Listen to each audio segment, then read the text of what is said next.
বাংলাদেশ তো আমরা তৈরি করিনি, তোমরা করেছো, তোমাদের প্রপিতামহরা করেছো। ভারতের পশ্চিমবঙ্গের প্রথম মহিলা মুখ্যমন্ত্রী এবং ভারতীয় রাজনীতির অন্যতম ব্যক্তিত্ব মমতা বন্দ্যোপাধ্যায়। ব্যক্তি হিসেবে তিনি সাধারণ জীবনযাপন করলেও সাধারণ মানুষের অধিকার রক্ষার লড়াইয়ের মধ্য দিয়ে রাজনীতিতে তার অভিষেক ঘটে। রাজনৈতিক অঙ্গনে মমতা বন্দ্যোপাধ্যায়ের বক্তব্য নিয়ে বিতর্ক নতুন কিছু নয়, কিন্তু নতুন এক লড়াইকে কেন্দ্র করে আবারও আলোচনায় আসেন তিনি।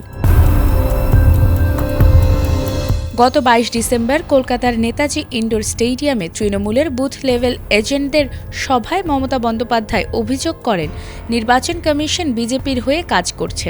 তিনি দাবি করেছেন বিশেষ ভোটার তালিকা সংশোধনের নামে ভোটারের নাম বাদ দেওয়ার চক্রান্ত চলছে। মমতা বন্দ্যোপাধ্যায় বিজেপি এবং ভারতের নির্বাচন কমিশনকে কড়া হুঁশিয়ারি দিয়েছেন।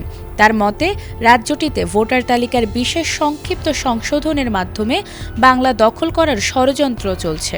তবে বাংলা দখল করতে এলে দিল্লি দখল করা হবে বলে সতর্ক করেন তিনি। বিবিসি বাংলার প্রতিবেদন থেকে জানা গেছে, পশ্চিমবঙ্গের ভোটার তালিকায় সংশোধনের পর প্রায় 58 লক্ষ ভোটারের নাম বাদ পড়েছে।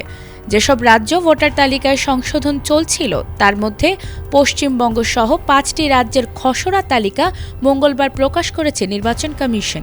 এতে পশ্চিমবঙ্গের ভোটার সংখ্যা দাঁড়িয়েছে 7,08,16,631 জন। তবে এর বাইরে আরও প্রায় 1.5 কোটি ভোটার রয়েছেন যাদের নাম খসড়া তালিকায় থাকলেও তাদের নিয়ে সন্দেহ আছে বলে জানায় কমিশন।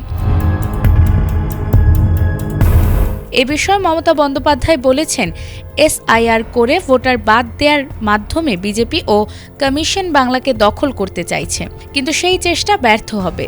এছাড়াও তিনি বলেছেন, লড়াই করে ওদের ক্লান্ত করে দিতে হবে, কারণ ওরা মাঠে নামে না, ওরা থাকে টিভির পর্দায়, আর আমরা থাকি মানুষের মধ্যে। ওরা থাকুক দেয়ালে, তৃণমূল থাকুক খেয়ালে। মোদি মমতার এই নতুন লড়াই কোন মোড় নেবে সেদিকেই তাকিয়ে এখন গোটা রাজ্য। নাজমুন নাহার জান্নাত, এটিএন বাংলা।